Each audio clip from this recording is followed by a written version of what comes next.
Yes, munagambye ndi makindi kumbalaka wano. Nkyayo nnyumyako n'abantu ab'enjawulo wano. Yes, sebo wange jebaleko nkubidde akantu akakambala. Jebale nnyo. Sebo naye jebale. Kale nnyo. Obulamu. Bulungiko. Bagamba ki? Amanya. Simba Edward. Simba Edward. Ba omusajja tuyimbidde amazike. Ogawulidde. Tunyonyere ku mazike ago. Omusajja yayimbye amazike naye ng'ayiyambeera. Era bengeetereera. Bwabanga abadde bubi abantu bangi abazze bwe batyo ne bamala ne bakwatayo. Kati naye kayeeyiye embeera bwe namutereerera abenga avuddeyo. Bangi nnyo abazze ngera abaana baabwe babasaayidde amakubo mu mirimu egy'enjawulo. Kati ba ne Fresh Kid yasaayidde kitaawe ekkubo. Bulijjo bagamba ogukula guyonka olwagwo. Kaakati ne Fresh Kid yasaayidde kitaawe ekkubo naye kaveeyo yeeyiyizaawo mu linnya lya mwana we abeerewo. Oluyimba naluwulidde. Oluyimba lulimu amakulu kuba kunoonya ssente ffenna kwe kutubonyaabonya. Kanoonya amazike alabe ng'abeerawo. Emyaka gye? Emyaka emirimu tegikyaliko myaka kati. Buli mulimo gwonna osobola ogupandana. Omulimu tegukyaliko myaka. Kasoba ng'oyiyambeera kukyuka na bulamu ng'onaafuna ssente.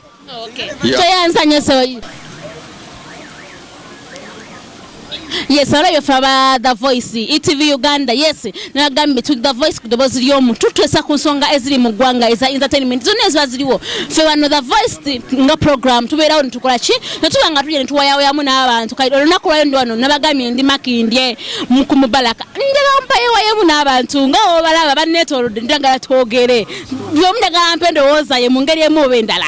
Yes, kale ngeri mwami ono atukubidde kayelo kyokka ng'alina byangambye wano ebirala.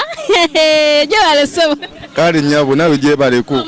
Obulamu bulungi mpozi obubwo. Ndi fine.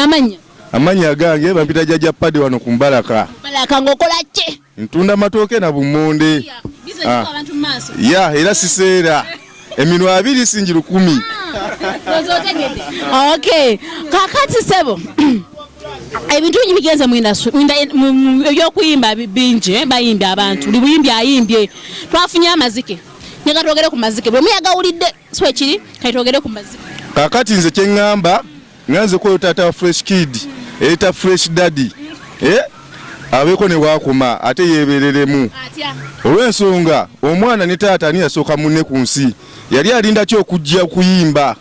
Okitegeera amaze kulanga mutabani waavudde mbu ate naye ayagala kuyimba ayagala byanfuna. Anti omuganda agamba n'omutakubira engoma nozi. Siwe kirina okubeera ebyo byamuyitako dda agende mu kyutekisi we omwana amuleke ayimbe kuba amufiiza ekitone kye.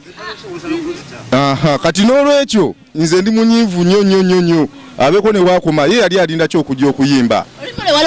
Waluwuliriza n'otuula wafunye mwana makulu gonna. Olw'olimba tolina mulamwa. Kunoonya amazike bye biki ebyo ye yali alinda kyo ganoonya amala kulanga omwana amaze kuyimba mbu ate alina onyonya amazike omwana amuleka anoonya amazike ge nze ndi munyiivu amutira future ye abeeko ne wakoma.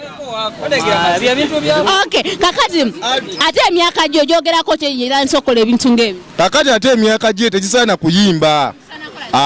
Adde asige kyutekisi we gwe yasookeramu kyutekisi aba aganya dde yalime. Naye omwana amuleka ayimbe. Amanya gange nze jjajja Padde wano ku Mubalaka ndi munyiivu kulwa muzeeyi Fresh Daddy ate ne aganaga Kalifa muteekamu ssente simanya maneja we oyo naye mufu era naye yeebereremu kuba naye muyimbi taata tayimbanga kwadde akayimba konna aleeta mazike. Okay, omusajja munyiivu Kalifa balumbye wetereze kale kangendeko n'omwana yatubuuzeeko gye baleso. Kale nyabo nawe gye baleko. Obulamu bulungi. Amanya nze alekuluke. Okay. So byono nawe mbiddamu. Amanya alekuluke. Amanya genyini Alex Kabuye. Amanya malungi. Tamukojo yochoweza mukulu. Alekuluke. Anti abayimbi mwana ba attractinga nnyo. Mbera attractive nyeri bo. Okay. Kakati abayimbi bayimbye buli kisi anti bagamba okwimba kuliko interview. Tata Fresh ne yazze. Mwogerako kimazike. Tata Fresh Kid yazze. Kitufu yazze alabika wakati we ne mutabani we ndoza waliwo competition yeriwo. kubanga kye nandigambye muno waliwo competition kubanga ebiseera ebisinga taata we teyenkana na mutabani we.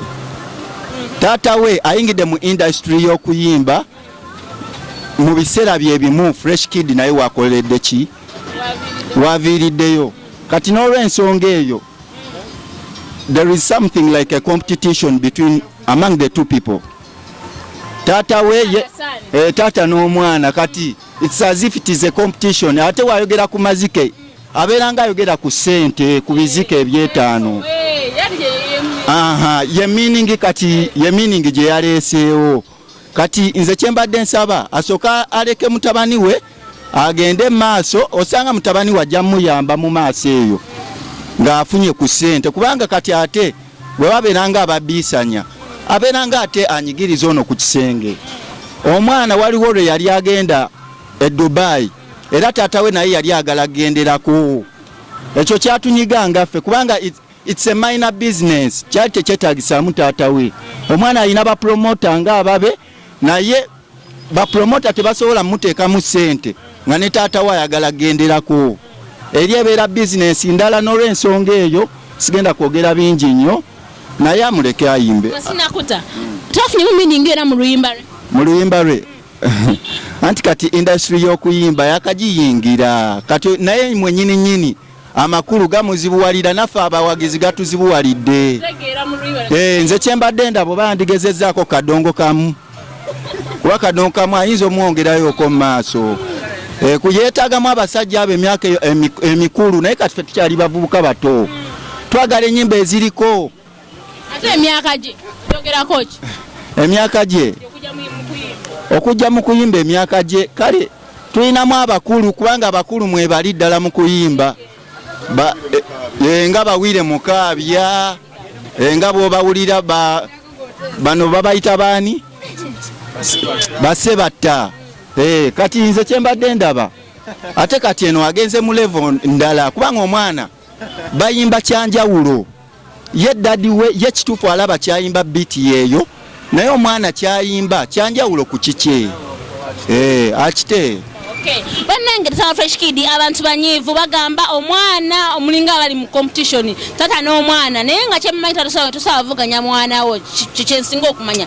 Nemagambi nkyali Makinde wano ku Mubalaka era nkyawayawayamu n'abantu nga obalaba bonna nyina okukola ki nyina okufuna ebirowoozo nyina okufuna eddoboozi lyawe nga owulya program The Voice. Yes sabo gye bali kale nnyo nawe gye obulamu bulungi amanya Tamale John tubulireko amazike gazze mu Uganda. Amazike kyo kituufu gazze era yayimbye ng'asinziira yayimbye ku kya ssente era ssente ziba zaalema ng'omwana azze n'ajjawo ekitone kyatawe kyali kyazikirira kati akigguddewo katandike okuyimba bagende mu maaso bamuwagize kuba alina bafaani ababe noona alina bafaani ababe bafaani b'omwana tebagenda kuwagira taata abataata tebagenda kuwagira mwana balina okubiisa naabo oli ayimba bibye noona ayimba bibye anaasinga bonna banoonya ssente omwana anoonya ssente ne taata anoonya ssente. Kati njagala mbuli oluyimba olwo waluwuliriza fayo olimba ofunye mu makulu ki oli otegeeza ssente kunoonya ssente kitegera nti wano Mukambala ffenna naffe abali wano ekyatwera Mukambala kunoonya mazike kanaye mu kuyimba mugenda mu kuyimba yazze kunoonya mazike si kuyimba nti kuyimba kunyumirwa bantu wabula mazike yeetaaga. Maluli omuntu okunoonya ssente tekiriiko myaka ne baba wa myaka 6 akyasobola okuzifuna. Emyaka ogyogerako ki? Emyaka we yatandikidde omwana we yagguliddewo ekitone kya kitaawe. Omanyi ffenna waliwo ebyalema ba muzeeyi baffe nga tusazeewo ffe tubitandikeko kani yatandise ku kya kitaawe bagende mu maaso. Abadde endowooza nagambye ndi ku Mubalaka endowooza mugiwulidde endowooza ye n'omwami nga ndi Makinde kuki ku Mubalaka kwenti wini bati nfeffetta abantu bange mu ngeri eyo sabo gye baleko kale nyabo